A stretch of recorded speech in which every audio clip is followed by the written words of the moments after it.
오늘은 열왕기상 19장 말씀으로 엘리야에게 찾아온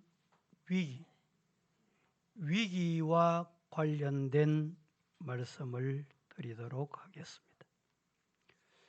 인생을 살아가는 동안에 위기가 없으면 얼마나 좋겠습니까? 가정에도, 개인에게도, 건강에도 위기가 올 때가 있습니다.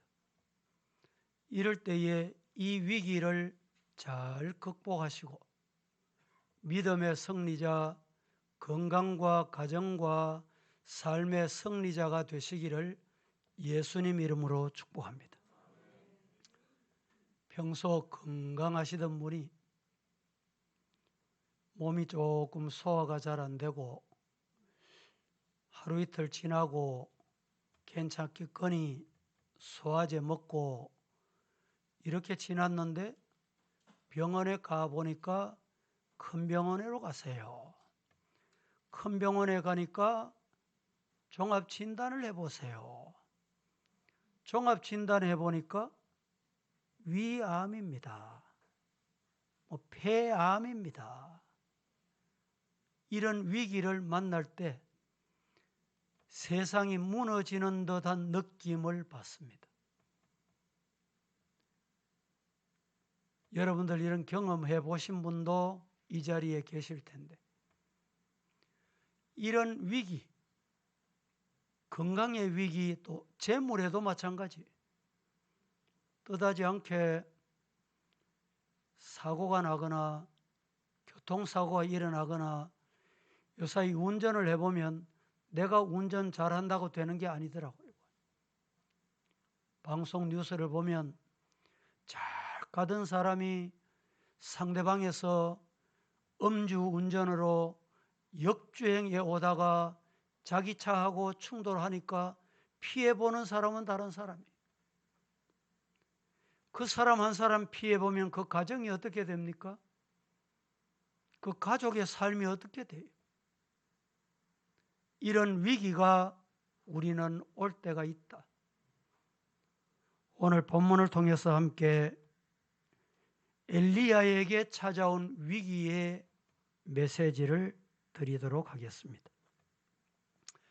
우리가 아는 대로 이스라엘은 솔로몬 왕 이후에 이스라엘이 두 개로 나누어집니다.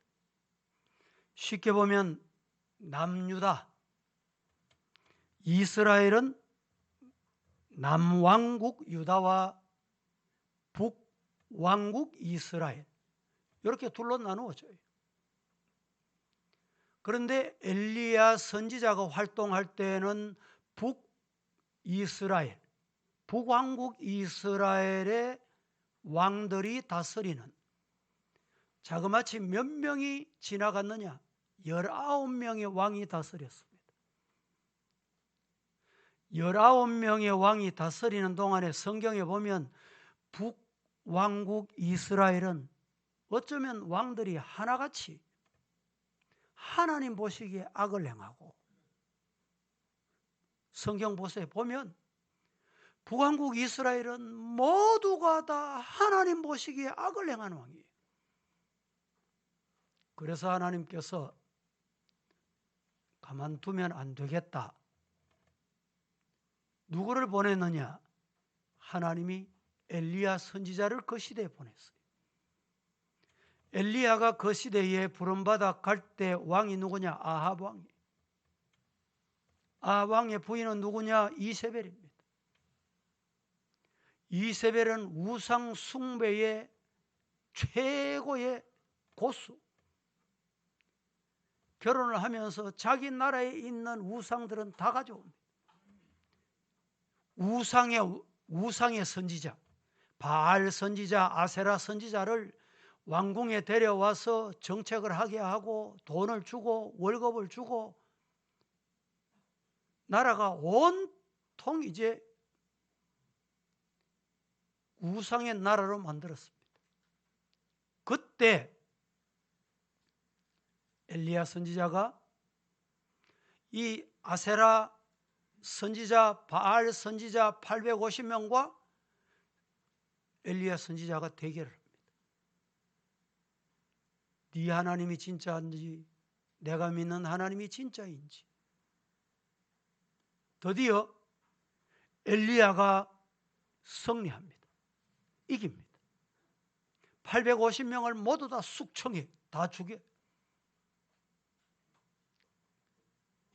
열왕기상 18장에 보면 여기까지 사건이 엘리야의 승리의 사건인데 19장에 들어오면서 어떤 일이 생기느냐.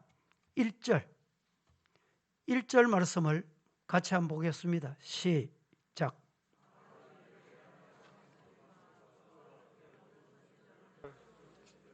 이세벨에게 말하니 아합이 엘리야가 행한 모든 일과 이 엘리야가 행한 일은 18장 바로 앞장에 일어났던 사건, 엘리야의 승리의 사건, 하나님 살아계심을 보여준 사건, 엘리야가 행한 모든 일과 그가 어떻게 모든 선지자들을 칼로 죽였는지를 이세벨에게, 여보 엘리야라는 저 선지자가 요런 작당을 해서 요런 일을 했다 이렇게 했겠지요. 그런데 이세벨이 가만히 듣자 하니까 자기가 데려온 우상 선지자들, 이방 선지자들을 850명이나 숙정을 하고 당장 죽였다고 하니까 마음에, 그래 내가 너를 가만히 두나 봐. 그래서 내일 이맘때쯤 너는 내 손에 죽을 기다. 2절 말씀이 그 내용입니다. 2절 한번 보겠습니다.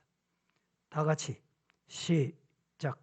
이세벨이 사신을 엘리야에게 보내어 이르되 내가 내일 이맘때 반드시 내 생명을 저 사람들 중 한 사람의 생명과 같게 하리라.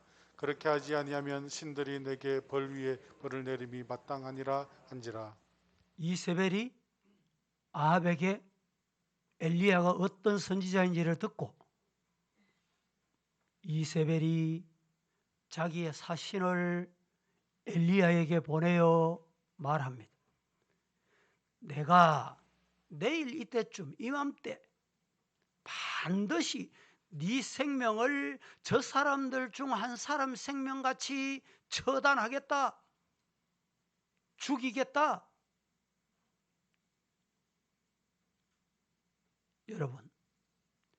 여러분은 어떻습니까? 혹시 생명의 위협을 느끼고 죽음을 앞에 두고 있다면 여러분 심정이 아무리 강심장이라도 아마 벌벌 떨 것입니다. 그런데 이렇게 불의 사자, 능력의 사자, 850명 대결에서 이긴 사자, 선지자 엘리야가 이 2절 말씀을 전달받고 어떻게 자세를 취하느냐. 3절, 4절 보겠습니다. 다 같이 3절, 4절 시작. 그가 이 형편을 보고 일어나 자기의 생명을 위해 도망하여 유다에 속한 브엘세바에 이르러 자기의 사환을 그곳에 머물게 하고 자기 자신은 광야로 들어가 하룻길쯤 가서 한 로뎀나무 아래에 앉아서 자기가 죽기를 원하여 이르되 여호와여 넉넉하오니 지금 내 생명을 거두시옵소서.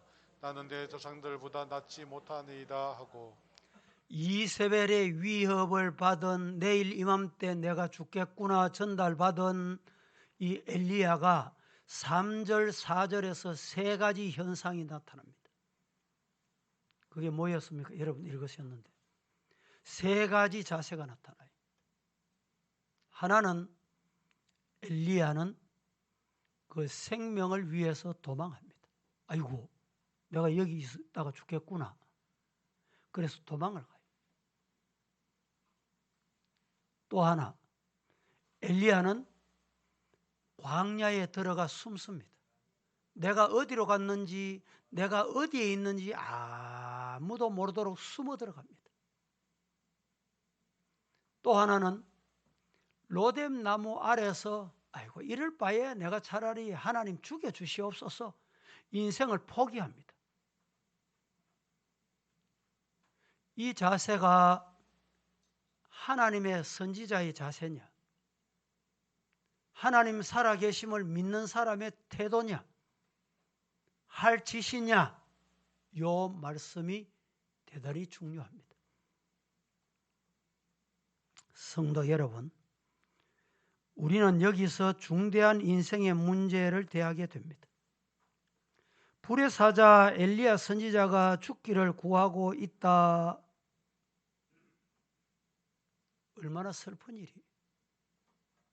그렇게 하나님의 손에 붙잡혀서 능력을 행하던 그 종이 이제 하나님이 안 보이는 거예요. 하나님. 나중에 나오겠습니다만 하나님 보면 되는데, 하나님 살아계심을 알면 되는데, 믿으면 되는데, 바라보면 되는데, 사람이 이렇게 위기를 만나면 하나님이 안 보여요. 누가 보여요? 앞에 있는 칼 들고 목 날리려고 하는 사람 보여요. 그래서 엘리야가 아이고 도망가자, 숨자. 아니, 저 인간 칼에 손에 죽는 것보다 차라리 하나님 날 죽여주세요. 이 태도예요. 이 말씀에서 두 가지 오늘 말씀을 드리도록 하겠습니다. 첫째, 엘리야에게 큰 위기가 찾아온 것은 이렇게 불의 사자, 능력의 사자, 하나님의 사자 엘리야에게 큰 위기가 찾아온 것은 인간 누구에게나, 사람 누구에게나 위기가 올 수 있다. 같이 한번 읽어봅니다. 첫째, 시작. 엘리야에게 큰 위기가 찾아온 것은 인간 누구에게나 그 위기가 올 수 있습니다. 저 오늘 3청에도 큰 소리로 같이 우리 2청에도 한 마음으로 시작. 엘리야에게 큰 위기가 찾아온 것은 인간 누구에게나 위기가 올 수 있습니다. 오늘 본문의 교훈을 통해서 우리가 교훈 받아야 될 게 뭐냐? 저렇게 불의 사자, 능력의 사자, 하나님의 사자에게도 위기가 왔다는 것은 나에게도 위기가 올 수 있다. 우리 가정에도 위기가 올 수 있다. 우리 교회에도 위기가 올 수 있다. 나라에도 국가에도 위기가 올 수 있다. 이것을 잊어버리면 안 된다 이 말입니다. 여러분, 엘리야에게 위기가 찾아왔다. 엘리야가 누굽니까? 엘리야가 도대체 어떤 사람입니까? 엘리야는 하나님의 선지자입니다. 엘리야는 죄악으로 어두워진 이스라엘을 깨우친 선지자입니다. 엘리야는 가장 악한 왕 아합과 대결에 싸워 이긴 승리한 선지자입니다. 엘리야는 죄악으로 얼룩진 이 땅에 비를 그치게 한 선지자입니다. 엘리야는 기도하여 하늘 문을 연 능력의 선지자입니다. 엘리야는 그가 부러지셨을 때 하나님은 갈멜산에 불을 내리주셨습니다. 엘리야는 어둡고 더러워진 땅에서 바알 선지자 850명과 대결해서 승리하여 그 이방 선지자들을 숙청시킨 불의 사자, 불의 선지자입니다. 뿐만 아닙니다. 그는 최후에 이 위기를 잘 이기고 최후에 아름다웠습니다. 정말 아름다웠던 선지자입니다. 그는 하나님의 은혜로 그의 사명을 다 감당한 후에 불수레와 불말을 타고 승천했지요. 죽지 않고 성천한 사람은 구약에 두 사람이에요. 에녹과 예레미야.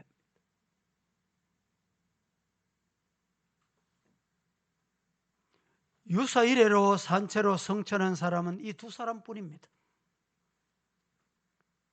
마지막 날에는 다시 오리라 예언한 선지자이기도 합니다. 진실로 엘리야는 이스라엘의 선지자 중에 선지자였습니다. 여러분, 이 엘리야에게, 이런 선지자에게, 이런 불의 사자에게 지금 뭐가 왔어요? 뭐가 왔어요? 위기가 왔다는 거예요.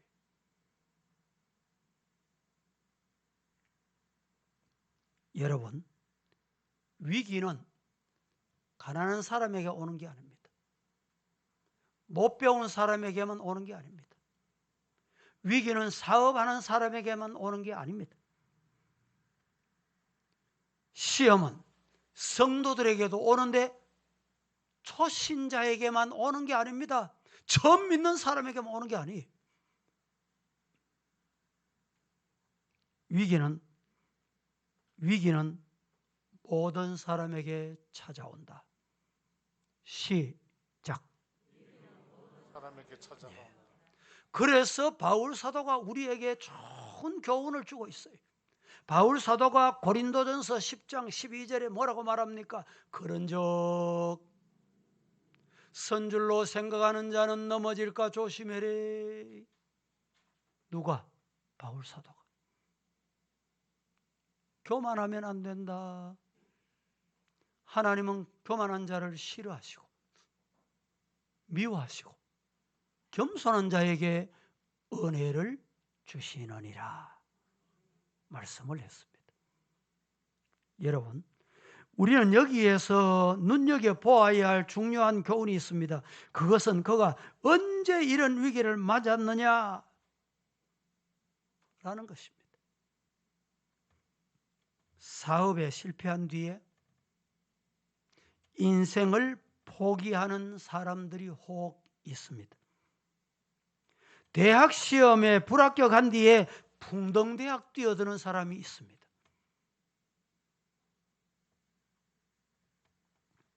시련을 당한 뒤에 절망하는 이들이 있습니다. 일반적인 현상들은 대부분 실패한 뒤에 옵니다. 실패한 뒤에 온다 이렇게 또 생각합니다. 그런데 이 엘리야 선지자가 맞은 위기는 반대입니다. 역사를 이룬 후에, 기적을 이룬 후에, 큰 승리를 거둔 후에 위기가 온 것입니다. 엘리야가 행한 기적의 역사는 바로 앞장에 18장에 상세하게 소개합니다. 얼마나 엄청난 승리인지 우리 입으로 다 말할 수 없습니다. 하늘이 불을 막 내렸습니다. 이런 거 보셨습니까? 경험해 보셨어요? 아무나 합니까? 하늘에서 막 불이 내리는 거예요. 더러운 우상숭배 선지자들 850명과 대결했어. 대결도 그냥 했습니까? 그들은 시간을 하루 종일 줬어요. 그럼 자신은 짧은 시간에 불이 내리면 바로 장작에 불이 붙어야 되는데 그 장작에다 물을 쏟아 부어가지고, 여러분, 우리가 전도할 때 이런 기적 경험해 보셨어요? 이런 경험해 보면 얼마나 좋겠습니까? 그런데 엘리야는 우리가 경험 상상도 못하는 이런 기적을 일으킨 선지자입니다. 3년 반 동안에 가뭄이 왔습니다. 아무도 이 가뭄을 해결할 수가 없어요.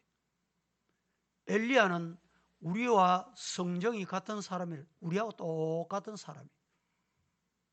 그런데 비 오지 않기를 기도했더니 3년 6개월 동안 비가 안 오고 다시 기도한 적 하늘이 비를 주더라 믿으시기를 축복합니다. 여러분, 우리나라도 가뭄 때 있잖아요.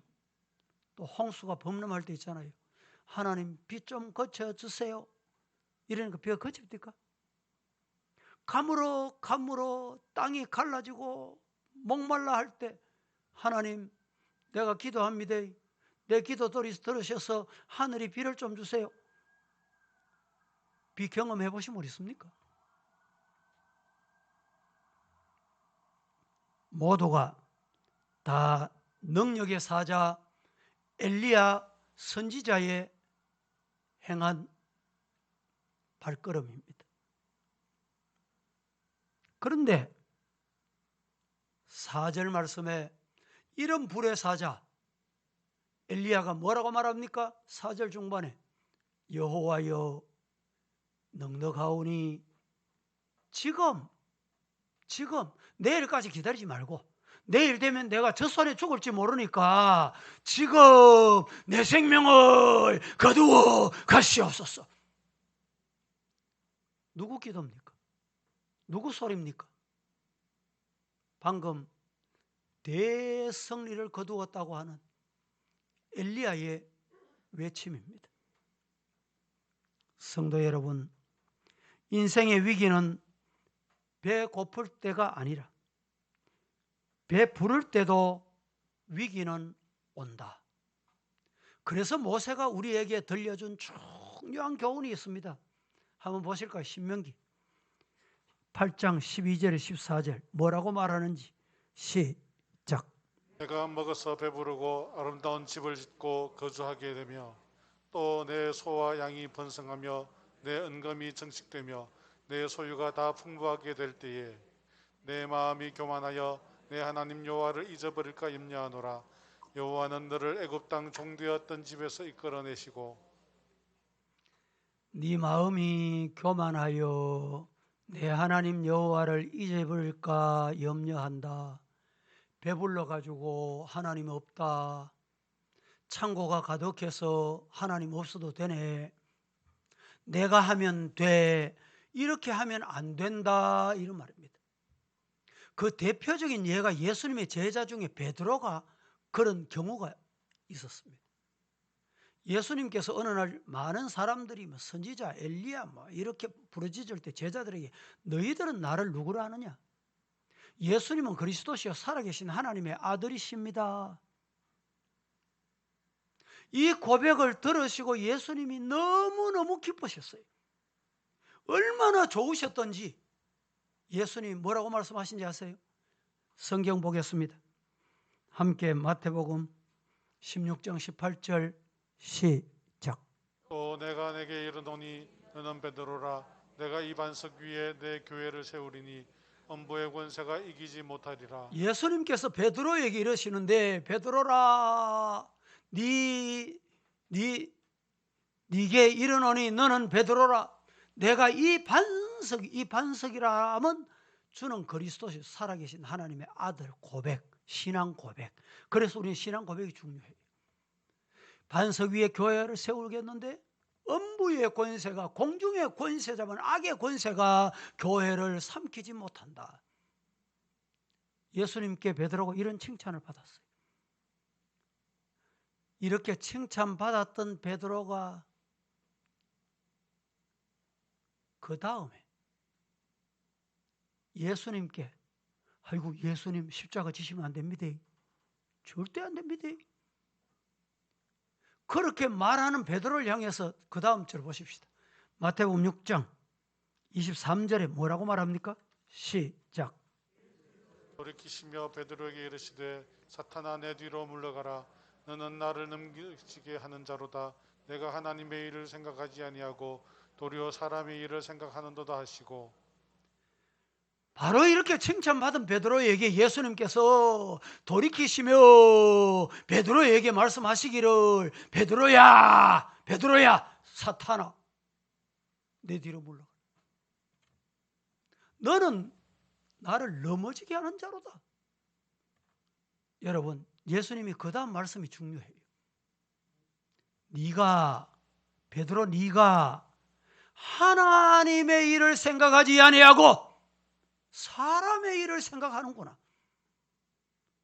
성도 여러분, 하나님의 일을 생각하는 성도가 되기를 예수님 이름으로 축복합니다. 성도들은 항상 깨어 기도하는 성도가 되기를 예수님 이름으로 축복합니다. 그러려고 하면 말씀 위에 서 있어야 돼요. 예수님 말씀 위에 서 있어야 돼요. 뿌리가 견고해야 돼요. 성경 봅니다. 이사야 26장 3절에 뭐라고 말합니까? 시작. 주께서 심지가 견고한 자를 평강하고 평강하도록 지키시리니 이는 그가 주를 신뢰함이니이다. 주께서 심지가 견고한 자를 평강하고 평강하도록 지켜주신다. 갈대같이 흔들리면 안 된다는 말이에요. 두 번째, 엘리야는 왜 큰 위기를 맞게 되었는가? 위기 앞에서의 엘리야의 자세가 어떠했는가? 이게 중요합니다. 여러분, 인생에게 누구에게나 위기는 올 수 있습니다. 이 위기가 왔을 때 엘리야가 어떤 태도를 취했냐? 그래서 이 위기를 맞게 된 거예요. 오늘 우리 성도들은 위기가 오면 어떻게 해야 되겠는가? 4절 말씀에 엘리야의 태도를 우리는 자세히 보세요. 자기 자신은 광야로 들어가 하루쯤 가서 한 로뎀나무 아래 앉아서 자기가 죽기를 원하여 여호와여 넉넉하오니 지금 내 생명을 거두고 가시 바랍니다. 성도 여러분, 오늘 우리 성도들이 위기를 맞았을 때 취하면 안 될 태도가 있어요. 위기가 왔을 때 취해야 될 중요한 태도가 있어요. 엘리야가 이 위기 왔을 때 어떠했느냐? 이 위기를 맞게 된 이유가 뭐냐? 제가 4가지로 말씀드립니다. 위기를 맞게 된 이유는 첫 번째, 스스로 광야에 들어갔다. 광야 들어가면 내가 사는 줄 알았어요. 여러분, 우리 성도들은 위기 오면 어떻게 되느냐? 내 스스로 판단하면 안 돼요. 하나님의 뜻을 물어보는 성도가 되기를 예수님 이름으로 간절히 축복합니다. 이 광야로 들어간 것이 위기를 더 초래하게 된 거예요. 두 번째, 엘리야가 이 위기 중에 하나님을 바라보아야 하는데 하나님을 바라보지 않았어요. 이세벨이 전령을 보내고 사신을 보내서 자기 죽이려고 하는 사람이 보이는 거예요. 보여. 사람이 보인다니까. 성도 여러분, 위기가 왔습니까? 사람 보지 말고 환경 보지 말고 하나님 바라보시기를 예수님 이름으로 축복합니다. 열왕기상 18장 15절 말씀 같이 한번 보겠습니다. 시작. 엘리야가 이르되 내가 섬기는 만군의 여호와께서 살아계심을 두고 맹세하노니 내가 오늘 아합에게 보이리라. 이 기적을 행할 때, 이 능력이 나타날 때는 엘리야가 이르되 내가 섬기는 만군의 여호와께서 살아계심을 두고 나는 맹세한다. 하나님 살아계심을 믿는다. 아방에게 내가 찾아가겠다. 사람 두려워 안 하겠다. 성도 여러분, 이러던 엘리야가 이세벨이 칼날이 눈앞에 나타나니까 하나님이 안 보이게 된 거예요. 하나님을 못 보는 것은 위기를 초래하는 또 하나의 원인이 됩니다. 신앙이란 무엇입니까? 여러분이 답해 보세요. 믿음이란 도대체 뭡니까? 신앙이란 주님을 바라보는 삶이다. 다 같이 시작. 예. 신앙이 뭡니까? 믿음이 무엇입니까? 주님을 바라보는 게 신앙이에요. 주님 바라보는 것이 믿음이. 여러분 신앙이 있습니까? 신앙으로 사십니까? 믿음이 있으십니까? 믿음으로 살아가고 계십니까? 믿음으로 사신다면 주님 바라보고 있는 거예요. 주님 바라보시기를 예수님 이름으로 축복합니다. 그럴 때 위기를 우리는 탈출할 수 있어요. 세 번째, 자만할 때, 교만할 때 인간에게는 위기가 오게 돼 있습니다. 엘리야가 자만할 때 위기가 왔다는 거예요. 뭐라고 말했습니까? 이스라엘 자손이 다 주의 언약을 버리고 주의 단을 헐며 선지자들을 죽였나이다. 오직 따라하십시다. 오직 나 혼자만 남았습니다. 내가 했잖아 이 말이죠. 내가 해냈잖아. 나 혼자만 남았습니다. 이방 신상 내가 다 죽였잖아요. 내가 죽였습니까? 내가 했습니까? 누가 했습니까? 하나님 앞에 겸손하시기를 예수님 이름으로 축복합니다. 다윗은 이렇게 말합니다. 시편 23편 4절 말씀에서요. 내가 사망의 음침한 골짜기로 다닐지라도 해를 두려워하지 않을 것은 따라하십시다. 주께서 누구와 함께?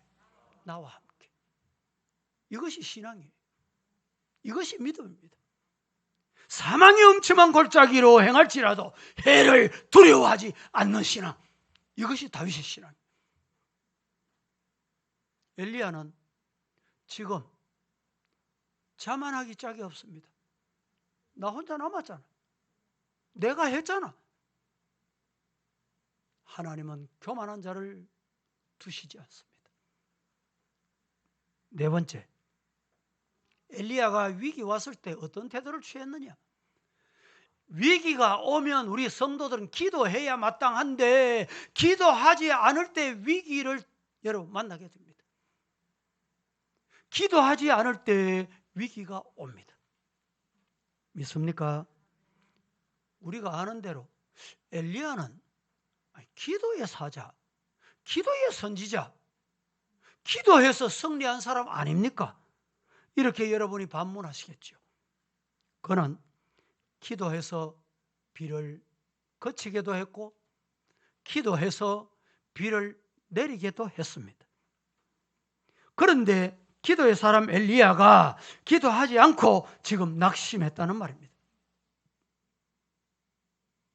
성경 봅니다. 마가복음 9장 28절 29절 시작. 집에 들어가심에 제자들이 조용히 묻자오되 우리는 어찌하여 능히 그 귀신을 쫓아내지 못하였나이까? 다른 것으로는 이런 종교가 나갈 수 없느니라 하시니라. 29절에 이러시되 기도 외에 다른 것으로는 이런 귀신을 쫓아내고 기적을 행하고 기대하지 말아라. 기대 못한다. 안 된다 이 말이에요. 어려움이 있고 위기가 오면 개인에게, 건강에, 가정에, 자녀에게, 교회에, 나라에 위기가 오면 해야 될 게 뭡니까? 기도예요.